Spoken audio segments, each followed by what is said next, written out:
Soon assembly lines were up and running in Ford's factory. The lines became the key to mass production, a system that would remain virtually unchanged for most of the century.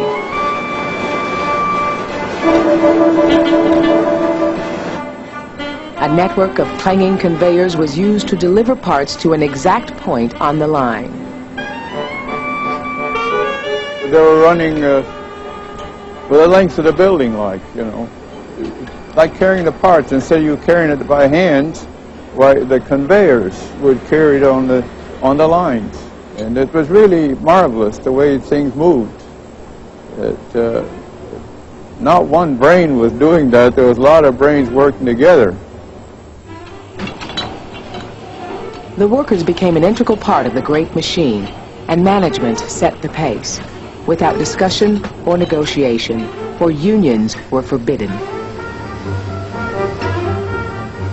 The men faced new pressure as the final assembly line beat out the rhythm for the whole factory. There was no way they could stop or slow it down.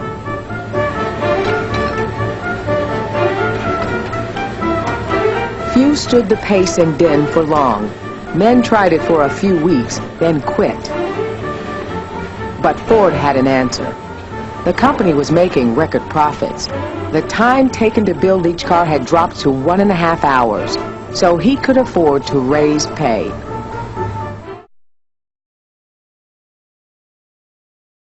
The difference between 21st century organizations and 20th century organizations is huge. We can no longer afford to be thinking just in 20th century terms. Unfortunately, most organizations are. What's the difference, you say, between the two? I can tell you. The difference is between the 21st century organizations, they're more open, more collaborative. They utilize people and their resources in a much better way. The 20th century was all about controlling and containing, hierarchical, top-down. Decision-making was very, very tight, not transparent. People are howling today because we're not transparent in our political arena, but yet, in most of our corporate entities, we are still working in a very, very closed sequence. This will not work and not make those organizations capable of being successful in the 21st century.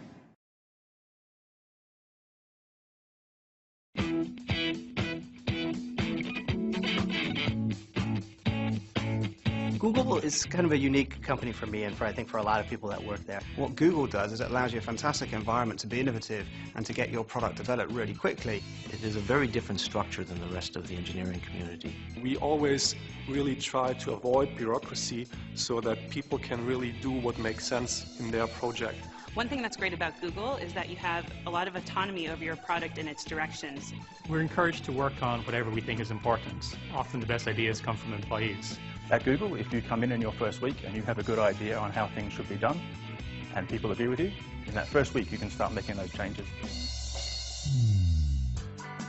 The biggest resource is definitely the people. One of the things that attracted me to Google and makes it a very comfortable place is they hire people who are very good. I think Google goes after people that are entrepreneurial, that are kind of go-getters. Everyone in the company is just so accessible and everyone's really driven to make the company succeed. No two employees will have had the same background. There's no formula. We have people straight out of college. We have people who've been in the industry for 25 years. The concentration of talent that we have at Google is really quite amazing. I come to work and I look forward to the conversations I'm going to have during the day with my colleagues and with people I haven't met yet within the company, because I know that today I'm going to find 5 new great ideas that I'm going to get excited about.